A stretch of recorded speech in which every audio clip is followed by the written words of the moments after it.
Saudara, aneka jenis keripik produksi Kota Janto diminati masyarakat menjelang Hari Raya Idul Adha 1441 Hijriah. Pembeli yang datang berasal dari berbagai tempat di luar Kota Janto.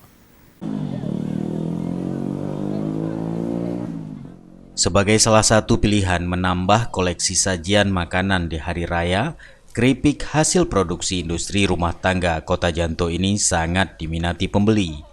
Berbagai jenis olahan keripik menjadi favorit masyarakat pembeli.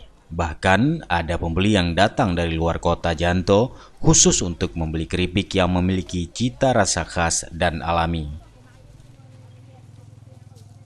Ya, kami kan ini udah tradisi setiap Lebaran. Nah, saudara Lebaran, kebetulan saya supir, kami pakai pickup itu. Ini ibu-ibu yang jual keranjang di daerah Kedebing. Nah, jadi kami setiap Lebaran itu kami kan perajin rotan, nggak sempat buat kue sendiri. Jadi setiap momen ada apa Lebaran kayak itu, pasti belanja di teman-teman kita yang jual keripik, ke Sare, ke Janto. Jadi bukan hanya ke Jantonya aja ya? Enggak, kadang ke Sare juga. Apa aja biasa yang diserbu nih Bu? Yang diserbu keripik yang utama. Nanti ada apa bacem, tahu bacem, tempe bacem.